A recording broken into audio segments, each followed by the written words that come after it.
You are listening to The Briefing, first broadcast on the 21st of May 2024 on Monocle Radio.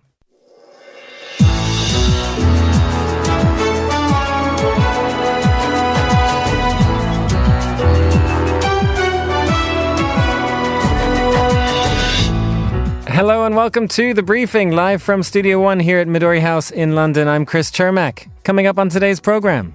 Those who do not comply with the law should not complain later when my office takes action based upon solid evidence. That day has come. The International Criminal Court puts its credibility on the line by adding Israel's Prime Minister to the list of leaders it expects to prosecute. Also up ahead.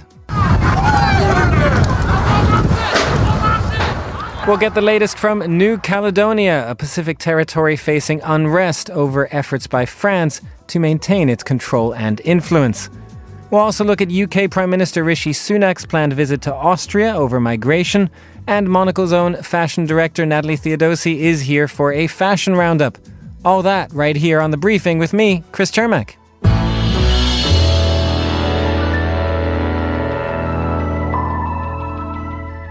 The International Criminal Court may have international in its name, but compliance with its orders, which include arrest warrants for the leaders of Russia and Sudan, has been murky. Now it is putting itself to the test with its chief prosecutor, Karim Khan, requesting that arrest warrants are issued for Israeli Prime Minister Benjamin Netanyahu and Hamas's leader Ismail Haniyeh, along with Israel's defense minister and two other Hamas officials. For more on this, we're joined by Dimi Ryder, a journalist and national editor at The Lead, also co-founder of the Plus 972 magazine.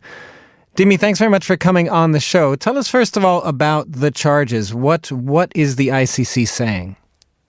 So the ICC is saying that Netanyahu and Gallant have committed, are suspected of multiple crimes in their pursuit of the war in Gaza, including intentionally directing attacks against the civilian population, and starvation of civilians as a method of warfare. Hamas, at the same time, are being accused of extermination as a crime against humanity, that's also a charge against Israel, taking hostages as a war crime, rape and other acts of sexual violence as crimes against humanity, and torture as a crime against humanity. And both Israel and Hamas, in their responses to this, have completely rejected their crimes and also being compared with the other one. I mean, what does that say about the complexity and kind of bizarrety of the situation here? It is interesting because very up until now, very often we've heard both sides, perhaps Israel especially, complain that too much criticism is being directed to themselves, and not enough is being done to hold the other side up to scrutiny. And now both are being held up to scrutiny, and both are very unhappy about that. It's interesting to note, I think, that it's the ICC prosecutor is not both siding, as the internet slang goes. He's each siding. He's saying each side is guilty of a separate list of charges. So it's kind of like much of the reaction has been about the equivalence. But I think the equivalence is only in the fact that he announced the charges simultaneously. There are different charge sheets. Yeah, no, it's an interesting point you make, as you say, that it is separate charges for both sides. I mean, given that at the same time, this is a request for an arrest warrant, but if it comes to a full arrest warrant, what is the likelihood, if any, that anyone will be handing themselves in here? Very small. Very, very small. I mean, we're living in continuously unprecedented times, but I think it's fairly certain no one will hand themselves in. It's also very unlikely that someone will be accidentally caught in a country that would comply with its arrest warrant. And in terms of travel and so on, it doesn't impact Hamas very much because they don't tend to travel to countries that abide by their own statute, perhaps with the exception of South Africa.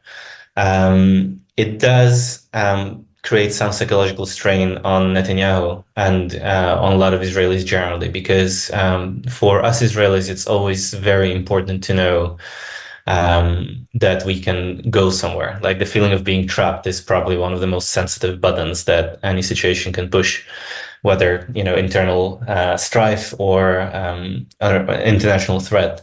So for Netanyahu, it will be very stressful to know that he can't go somewhere or can't travel to countries that he might not want to travel to begin with, but just the notion that he can't or that he risks something by traveling will be quite distressing.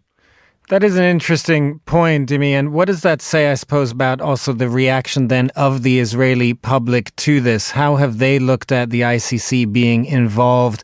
Is it something that is seen as, given everything that's been the criticism in Israel of Netanyahu as well, is there a recognition of this or a sense that this has gone too far?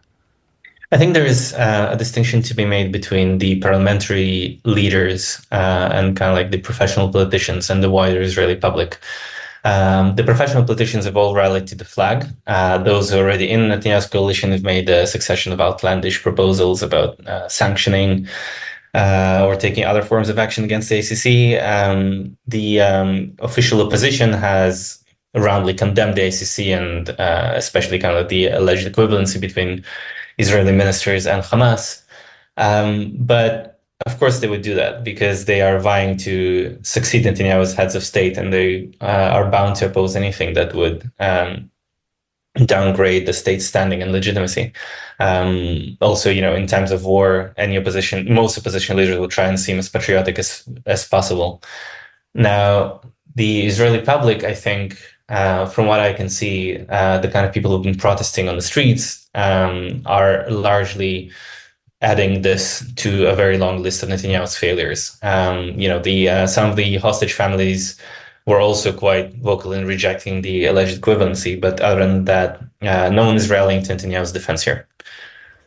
Well, now, Dimi, one other thing before we let you go that we did want to talk about is sort of separately from this, but this push for Palestinian statehood, it's going to get something of a shot in the arm this week with Spain's Prime Minister, particularly Sanchez, leading the charge, planning to make an announcement about this yesterday. How is that being seen in Israel?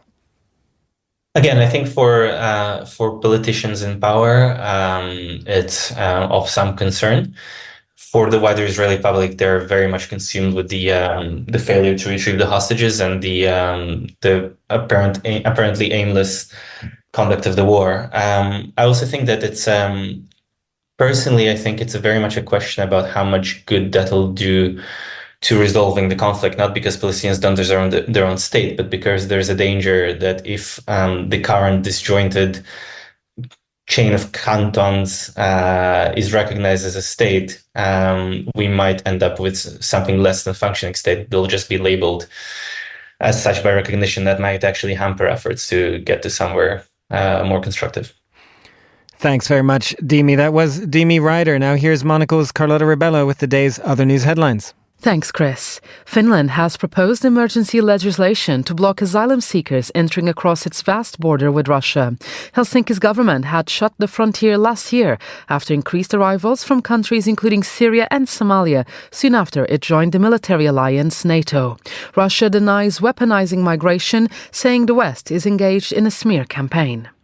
Donald Trump's lawyers have asked the judge overseeing his criminal hush money trial to dismiss the case before it reaches the jury, arguing the testimony of star witness Michael Cohen was not credible given his criminal record and history of lying.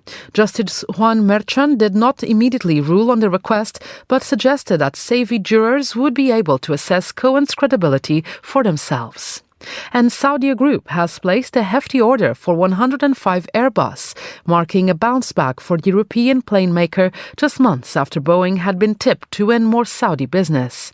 The order for 12 A320neo and 93 A321neo single-aisle aircraft has been described as the largest in the country's history. Those are today's headlines. Back to you, Chris. Thanks very much, Carlotta. The French Pacific territory of New Caledonia is facing some of its worst violence in 3 decades after a French decision to update its voter laws to include newer arrivals, at the risk of diluting the influence of the indigenous Kanak population. The violence has now prompted Australia and New Zealand to begin evacuating its citizens as France sends additional troops in a bid to calm the situation. Let's get an update on this now with Andrew Beattie, who is the AFP news editor for Australia, New Zealand and the Pacific Islands.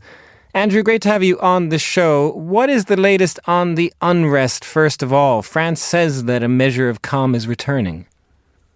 Yeah, it appears that on consecutive nights it's kind of become slightly calmer.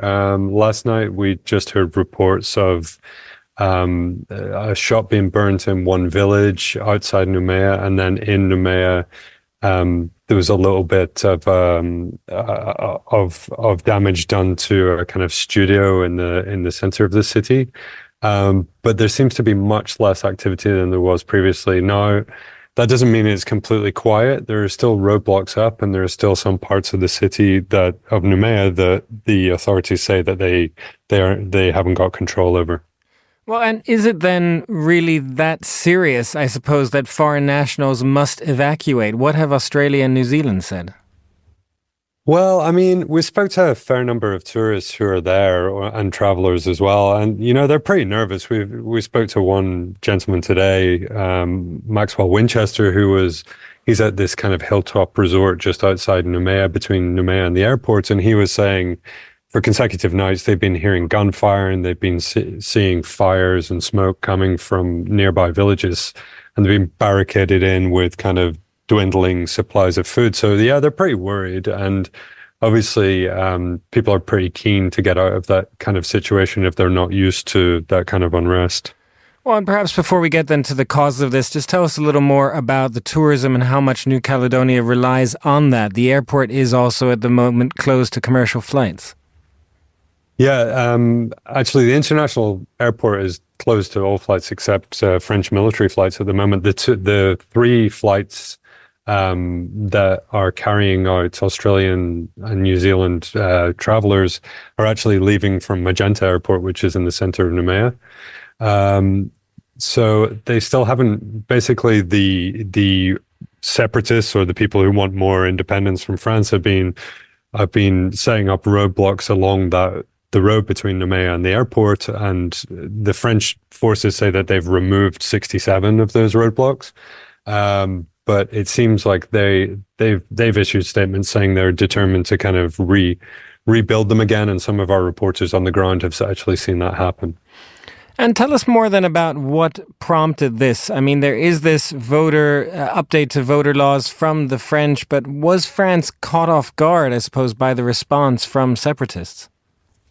Well, I think you have to say yes, but I think it's quite important to just take into account that the voter law is the end of, or the culmination of a 30-year process, a peace process that began with the Noumea Accords.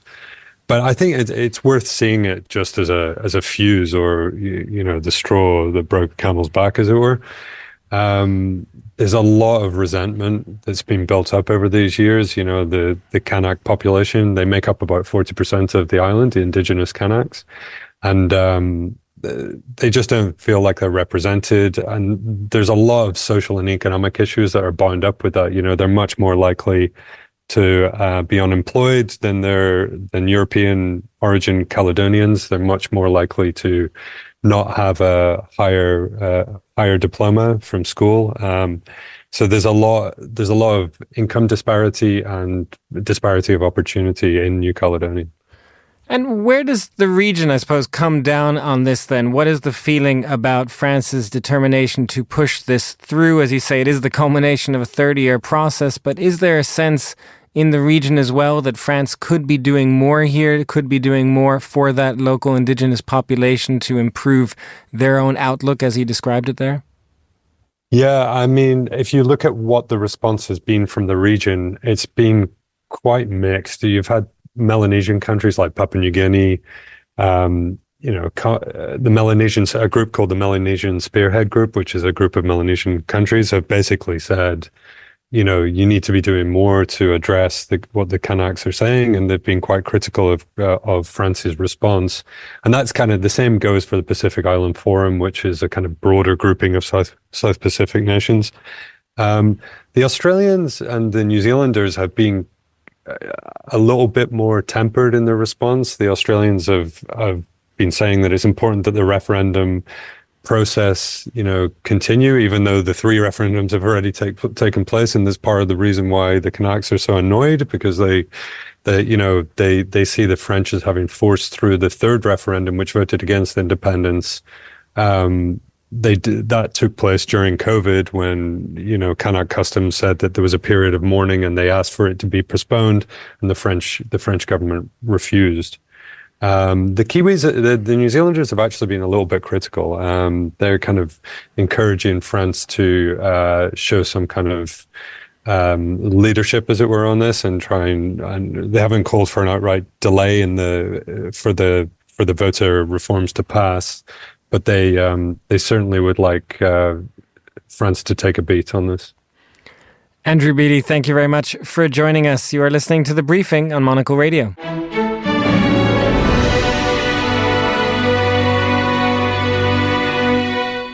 You are back with The Briefing. I'm Chris Chermack. The UK's Prime Minister Rishi Sunak has long held up his controversial migration scheme with Rwanda as an international bellwether. In that vein, Sunak is in Austria today, hoping to find another ally to his approach. Austria has regularly been one of the European countries holding the line on immigration, going all the way back to the refugee crisis of 2015. Well, joining us now is Tessa Szyszkiewicz, UK correspondent for Austrian weekly magazine Falter, author of Echte Engländer, Britain and Brexit. Tessa, good to have you right here in studio. Yeah, hello. What is the latest, let's start with, on the Rwanda bill before we get to this visit to Austria? Where does it currently stand? So we have a lot of action going on in terms of creating safe routes for irregular migration at the moment. So the UK with the Rwanda scheme, of course, is top of the list of these very sort of energetic plans to find a new way. And so since April, when it finally went through Parliament, Rishi Sunak, the Prime Minister, has announced that his scheme will start in July. So he's hopeful that at least one migrant might be put on a plane before elections in the fall will end the Rwanda scheme abruptly. But so there is the possibility and the option that the government can go ahead with that, except that, of course, there are legal challenges also to be expected still, because the whole bill, as we have discussed at length already, might not be legal in front of European law. Absolutely, something still to look forward to on that. But getting now to Rishi Sunak's trip to Austria, what is your sense of what kind of allies Rishi Sunak has on this? Karl Nehammer, in their meeting, did call the UK a pioneer with its Rwanda approach. But would he actually follow suit on any of this?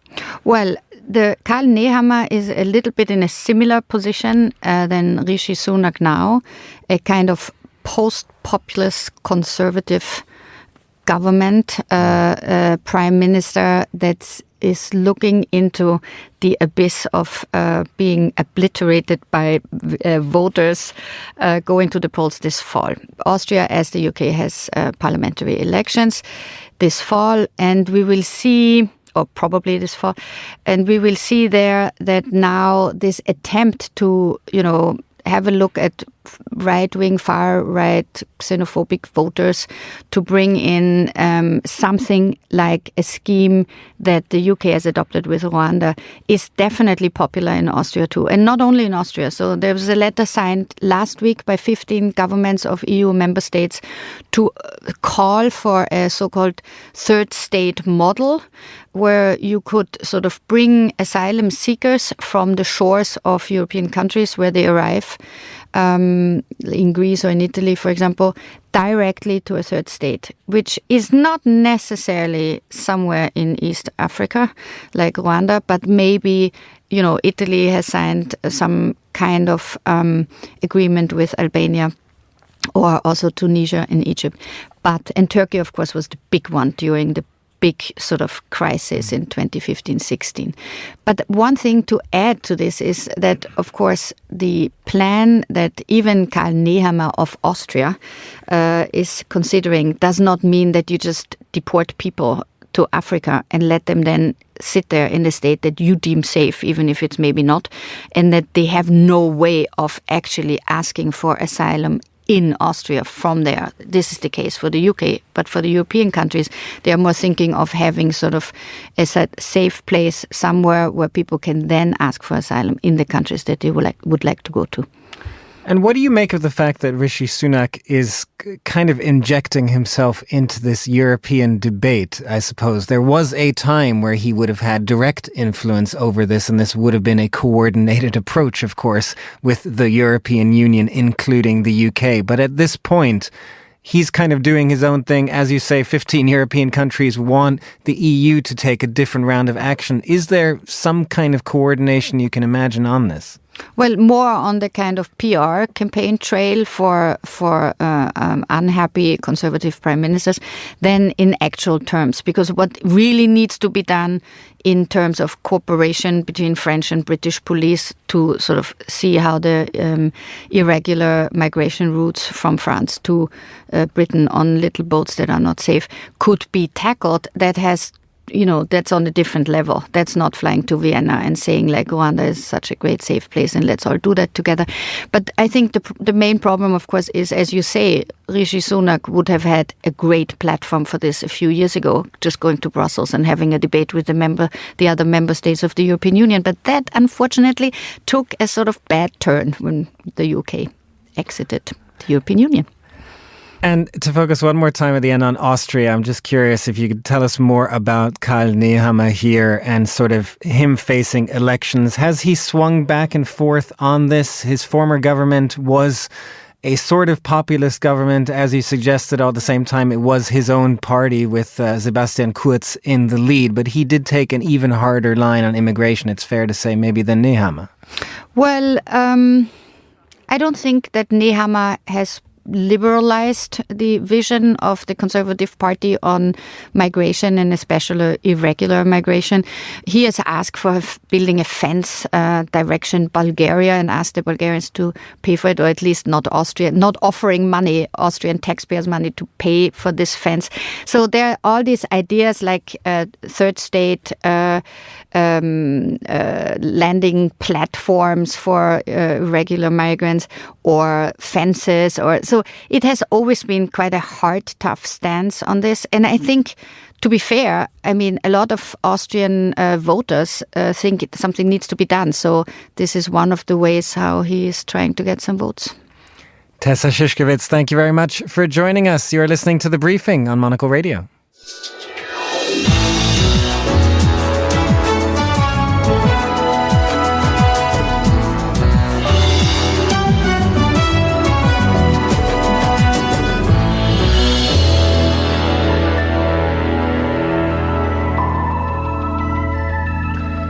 This is The Briefing. I'm Chris Chermak. Let's get the latest business headlines now with Bloomberg's Ewan Potts. Ewan, always good to have you on the show. We're going to start with an interesting report on chip-making machines and particularly what might happen if China were to invade Taiwan.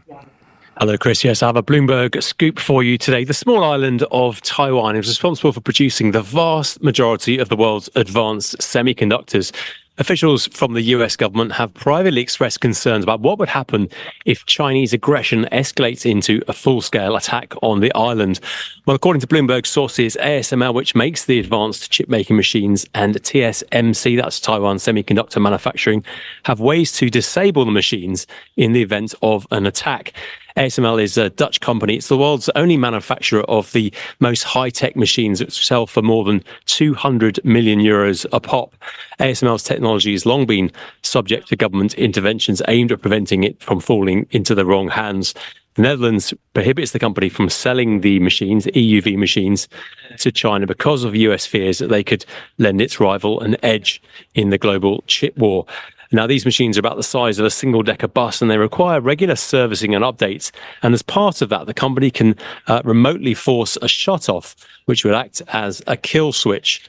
Now, ASML, the Dutch Trade Ministry, and TSMC have so far declined to comment on our reports. But whether whether American efforts to stem China's progress have come too late, I think, is another question. Beijing's made tech self-sufficiency a national priority, and Huawei's efforts to advance domestic chip design and manufacture have received official government backing. And as we've mentioned before on the briefing, Huawei late last year produced a smartphone to rival Apple's iPhone, made using chips produced with older ASML machines. So there are plenty of signs that China is determined to keep up in the semiconductor tech race. So able to keep up, but just to follow up on that, it does also place the West in a problem here, doesn't it? It's not only the fact of whether these chip-making machines get into Chinese hands, but what the West would do in that situation. Yes, indeed. And I think there's a lot of awareness around the world how very dependent we are on Taiwan. With globalization, lots of products end up being made in a few locations. Countries specialize. That's the whole point of trade. But Taiwan has ended up as really the world's only maker of these highly advanced chips. And of course, they're vital for all sorts of purposes, not just in the technology we use every day, but for defense purposes as well. And they all come from Taiwan. And of course, that was fine years ago. But if China were to decide it wanted to take back Taiwan, then of course, all those chip making machines and that chip capacity would be in Chinese hands. And that's something which concerns the US and its allies elsewhere. And just one other story, Ewan, for you. You've raised sticking with China, but it's continuing to expand on coal-fired power generation, despite the fact that it also, well, tries to be green. Yeah, this is a Bloomberg opinion piece on the dirtiest fuel used to generate electricity. The good news is that in the 8 years since the Paris Agreement was signed, planned new coal capacity around the world has shrunk by almost 70%. But two of the three biggest emitters, China and India, are bucking that trend. In fact, just in the past 2 years, China's approved a massive 218 gigawatts of new coal-fired capacity. That is hundreds of new coal-fired power plants. In fact, last year alone, China brought 47 gigawatts of coal online, and that accounts for 95% of new construction globally. Now, the building spree contradicts China's own pledges. 2 years ago, the government said that new coal-fired capacity should only be built to support grid stability and to back up renewables for when the sun doesn't shine or the wind doesn't blow. Beijing says that new capacity is needed to avoid widespread power shortages. They faced one of those back in the summer of 2022 when a devastating drought slashed output from hydropower. But China, in fact, is actually adding more than enough renewable capacity to satisfy its average growth in electricity demand. China installed about 300 gigawatts of wind and solar power last year, which was a record. And more good news, power sector emissions could peak as soon as this year in China. The scale and nature of the problem in India are different, but India's power minister has signalled that it plans to add 80 gigawatts of thermal power capacity by 2032, and the vast bulk of that will likely be coal-fired. The authors conclude by saying that closing coal plants elsewhere will mitigate some of the damage done by the new construction in China and India, but that should be an inspiration to them and not an excuse for inaction. Ewan, thank you very much for joining us. That was Bloomberg's Ewan Potts there. And finally, on today's show, it's time for a roundup of the latest fashion news with Monocle's fashion director, Natalie Theodosi, who joins me right here in studio. Good afternoon, Natalie. Good afternoon. We're going to start with some disappointing news here in the UK. I believe we've talked about this on this show before, the struggles of independent brands in particular right here in the UK. Yeah, sadly, it is not the best kind of news, but in the last week, there have been news of a few brands that have been in the process of filing for administration. One of them was Roxanda, a very beloved brand here in London by the Serbian designer Roxanda Ilincic. She has managed to find a buyer at the last minute, the Brands Group, which is a distribution and licensing company based out of Hong Kong and London. Is it the best partner for an independent artisanal brand like hers? Probably not, but at that moment in time, I don't think that there were many choices. And actually, just as I was walking into the office this morning, I also received news that another brand, The Vampire's Wife, which is operated by Susie Cave, wife of the musician Nick Cave. Again, beautiful artisanal brand with a really loyal community of women that followed it. What Susie Cave said is that the upheaval in the wholesale market, which we have spoken on this show before, and the money being owned by the bankrupt retailers to these independent brands have been such a burden. They could not absorb the extra costs that they have. She has also decided to pause operations. And on the other side of the pond, Mara Hoffman, an American designer, has issued a similar statement a few days ago, saying that this is a business model that does not work for independent brands, and she decided it was the hardest and most important decision, but she decided to stop operating and to take a pause, which just shows that it is a really tough market right now for younger independent brands, and that retailers like Matches Fashion closing down, not paying them, not returning their stock is having a very large impact. Is there something that you think needs to be done to help revive or at least maintain these independent brands? Because they are just crucial for innovation in the fashion industry, aren't they? I think they need to start looking for investment elsewhere. The partners, in the case of Matches Fashion, for example, the Frasers Group, which swooped in and bought it for a very low price, didn't have the energy or the experience that is required to turn around a business like that. So I think it's how you raise money, how much money you raise, but also what a lot of the designers are saying is that the entire business model that the fashion industry is based on isn't really working anymore.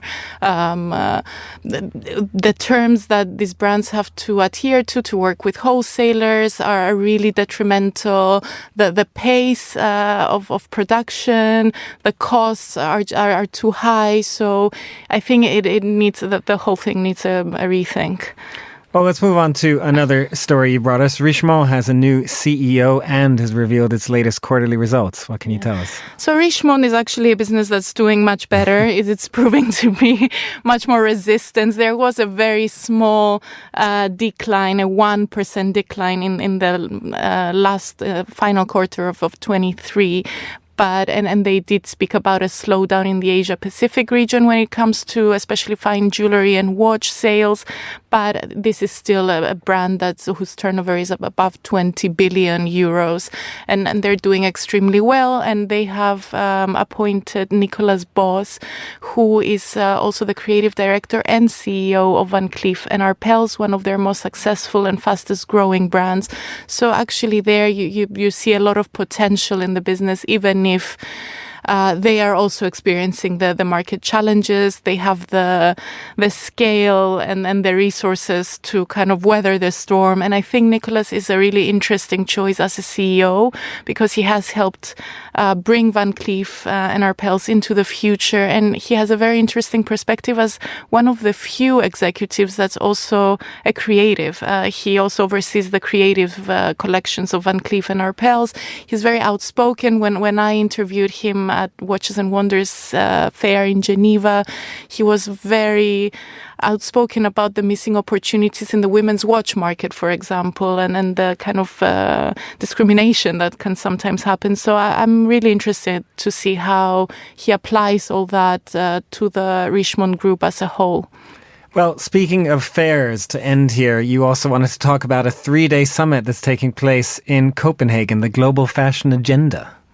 Yes, so the Global Fashion Agenda is happening this week in Copenhagen, and it brings together brands, designers, retailers to talk about the industry. And I think it's extremely important now given the challenges that everyone is facing.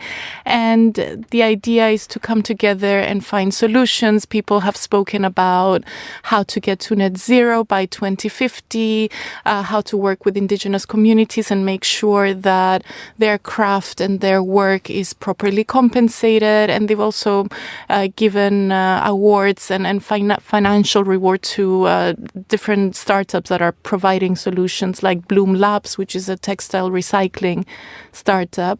I mean, these are now conversations that we've been having for years. And while they are important, I think one of the main points I would say that has come out of these few days of conversation is that except from talking about sustainability, we will also need government interference and legislation to regulate these companies and to force them to kind of change and rethink their business models. So sustainability is the one aspect. Might there be any chat about the independent brands and their challenges as well that we were talking about? So this summit focuses on sustainability, but I think it's interlinked. And if there is a rethinking of the pace of the industry, of the collections, of if there's regulations around which kind of textiles you can use, how many collections per year, it would, I think, help independent brands operate and be more protected. So it's all interlinked, and hopefully we will start to see progress soon. All intertwined about the future of the fashion industry. Natalie, thank you very much for joining us. That was Monocle's Natalie Theodosi, and that's all the time we have for this edition of The Briefing. It was produced by Carlotta Ribello. Our studio manager was Steph Chungu. The Briefing is back tomorrow at the same time. I'm Chris Chermak. Goodbye, and thanks for listening.